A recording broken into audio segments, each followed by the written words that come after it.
Donc si on revient à notre affaire de père, les pères sont loin, hein. Les pères sont barrés. Si on revient à notre affaire de père, de nom du père, et finalement, on est en train de remplacer la fonction paternelle, le père, la fonction paternelle, nom du père, qui te disait on est médecin de père en fils, soit médecin mon fils. On a fait des familles nombreuses, toute notre génération, toute notre famille fait une famille nombreuse.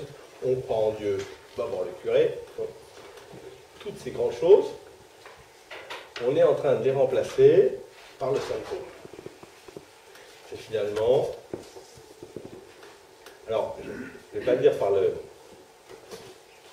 la jouissance, et dans la jouissance par le symptôme. C'est-à-dire que finalement, ou alors on va le dire autrement, par les traumas, par ce qui nous fait vibrer. Et on s'aperçoit que ce qui nous fait vibrer, ce sont nos traumatismes, qu'on arrive, qui deviennent des symptômes, qu'on arrive à dépasser ou pas. Et finalement, c'est pour chacun, comme je disais tout à l'heure, on va sauver l'autre. Voilà, ça c'est important pour moi. Il y en a qui diront, moi je n'ai rien à faire, ils n'ont qu'à faire ce qu'on veut, moi je construis un mur, et puis les autres ils restent de l'autre côté du mur. Bon, c'est à la mode en ce moment, bref. Mais c'est nos symptômes, c'est finalement notre jouissance de dire ben, finalement, ça pour moi ça a de l'importance, ça n'en a pas.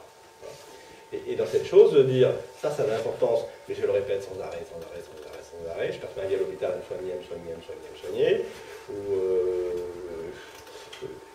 j'ai pris l'exemple la dernière fois que j'aime bien, d'une personne qui a vu sa maison familiale rasée à Caen dans le bombardement.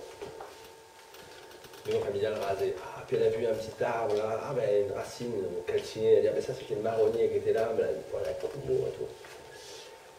Et ensuite, dans sa vie, ben, elle a construit 20 maisons familiales. 20. Voilà. Alors, elle prenait un peu pas de travaux parce qu'elle allait reconstruire la maison familiale. Bon.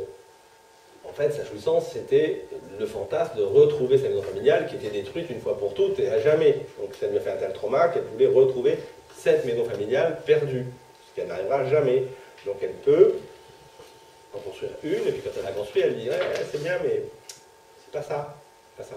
C'est plutôt une autre, celle-là qui va faire que c'est une autre, puis celle-là, puis celle-là, puis ça. Puis on en construit 20. Et à la fin, on prend beaucoup de jouissance à construire. Et puis quand on a construit la maison, bah, donc on en construit une autre, on en construit une autre. Bon, au bout d'un moment, c'est un peu lassant. Hein. Donc, après, c'est l'histoire de dire est-ce que cette répétition, ça me convient, ou est-ce que cette répétition, j'aimerais bien passer à autre chose. Quand on est toujours malade, on peut être assez content d'être toujours malade, puis à un moment on se dit bon ça serait bien que je passe à autre chose. Voilà. Mais sur plein d'autres choses, quand on fait tout le temps des ruptures, au bout d'un moment on se dit bon bah non, je fatigue un peu, j'aimerais bien passer à autre chose. Il y a quand même, dans la répétition, il y a quand même quelque chose d'un peu mortifère, parce qu'il y a quelque chose qui se répète. Sclérosant, par exemple, voilà.